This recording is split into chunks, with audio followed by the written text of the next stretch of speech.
नमस्कार दोस्तों, मैं इंद्रजीत यादव, सहायक आचार्य हिंदी,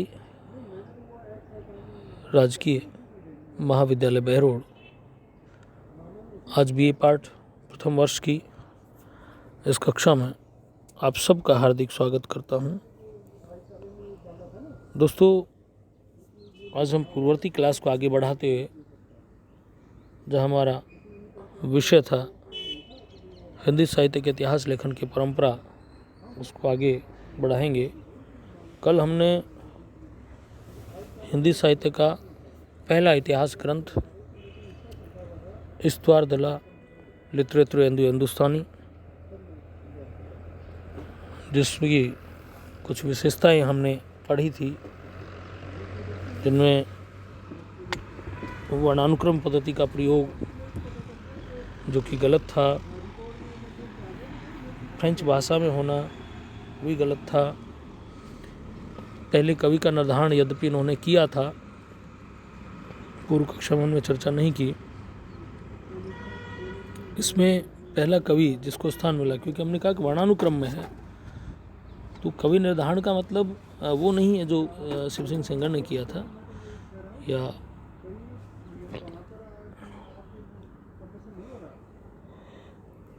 राहुल सांकृत्यायन ने किया या अजय प्रसाद द्विवेदी ने किया, वो नहीं है। यहाँ कवि निर्धारण का मतलब कि इन्होंने वर्णानुक्रम में रखा, पहले स्थान पर अंगद को स्थान दिया और अंतिम स्थान हेमंत पंत को दिया गया।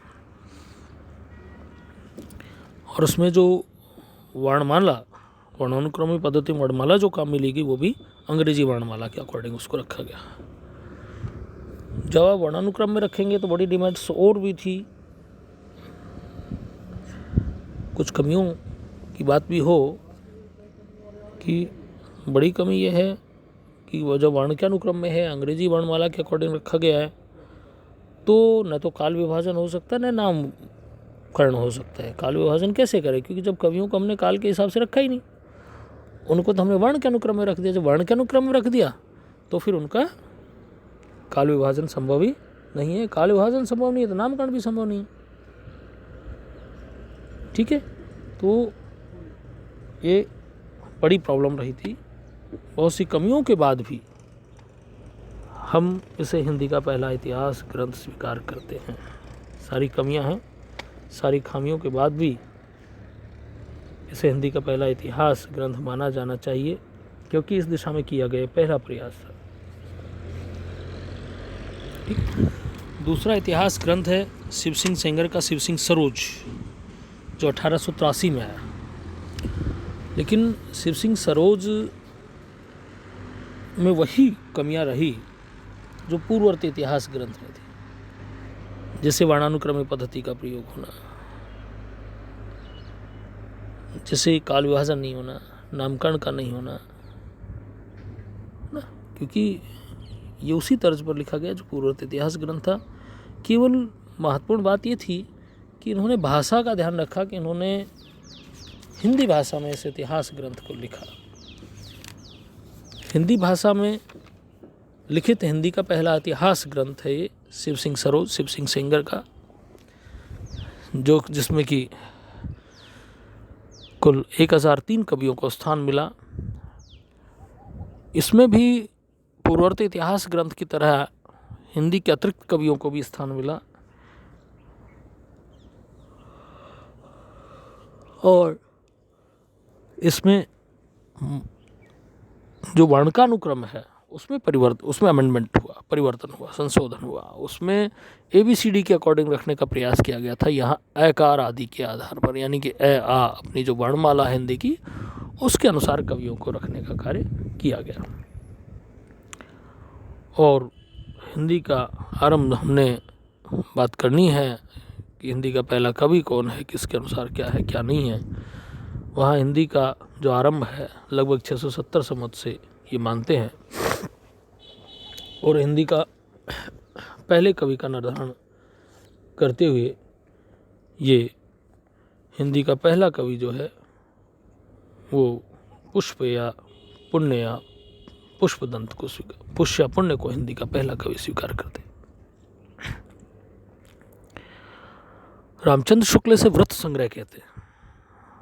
क्योंकि इसमें कवियों का जीवन चरित्र और कविताओं का उदाहरण मात्र प्रस्तुत किए गए। इसमें अलग से ऐसा कुछ नहीं है, कभी कविताओं का विवेचन नहीं है, कविताओं की समीक्षा नहीं है, समाज सापेक्ष उनका मूल्यांकन का कोई प्रयास इस इतिहास ग्रंथ में नहीं किया गया। ठीक है। इसके बाद जो अगला और सबसे महत्वपूर्ण इतिहास ग्रंथ अब तक के दो पढ़े हैं, उनके बाद उन दोनों से महत्वपूर्ण इतिहास ग्रंथ है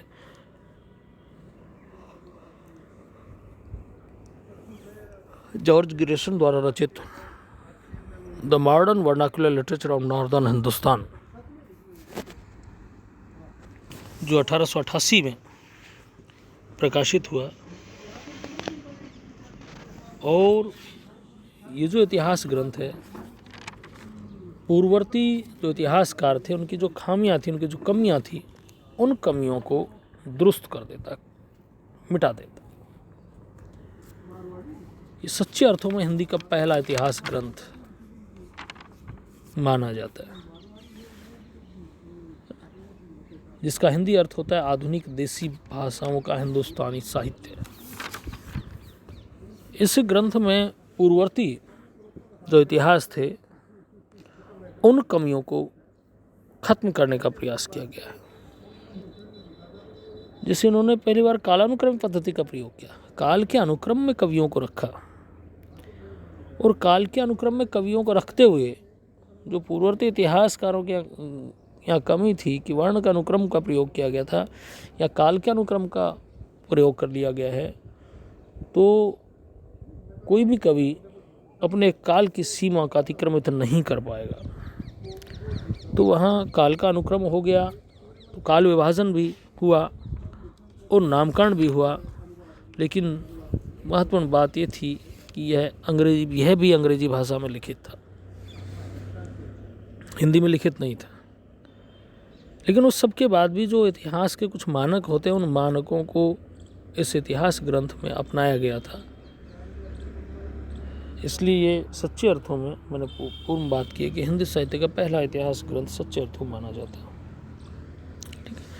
इस इतिहास ग्रंथ में ये जो इतिहास ग्रंथ था वो एस्थेटिक सोसाइटी ऑफ बंगाल से पत्रिका निकलती थी, उसके विशेष अंक के रूप में 1888 में छपा था और 1889 में स्वतंत्र पुस्तक के रूप में प्रकाशित हो गया था।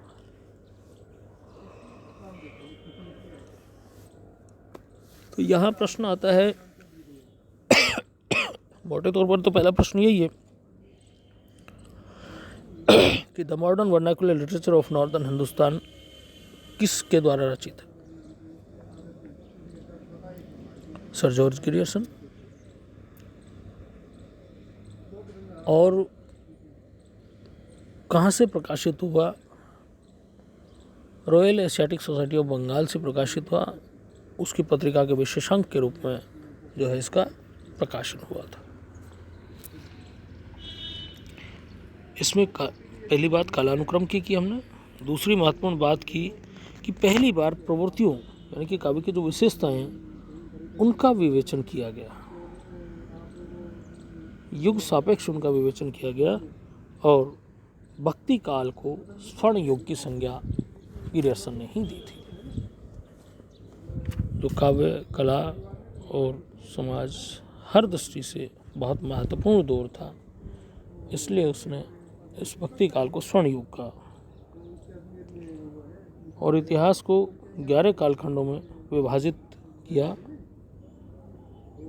जो कि इस तरह का काल विभाजन का नामकरण का पहला प्रयास था। हिंदी साहित्य के इतिहास लेखन में पहला प्रयास इनके द्वारा हुआ।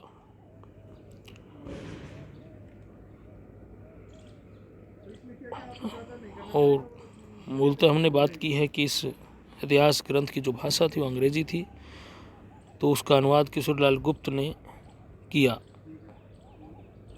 ठीक है। और एक अन्य पुस्तक इनकी भाषा सर्वेक्षण है। तो यहाँ हमें ध्यान रहे कि हिंदी का महत्वपूर्ण इतिहास ग्रंथ है, पहला इतिहास ग्रंथ है जो काल विभाजन नामकरण का प्रयास करता है, जो पूर्ववर्ती इतिहासों की कमियों को जो है दूर करता है, जिसने पहली बार काल विभाजन करते हुए 11 कालखंडों में समस्त इतिहास को विभाजित किया और जिन कवियों का समय निर्धारण नहीं कर पाए उन कवियों को विविध नाम से 12वें अध्याय में रख दिया।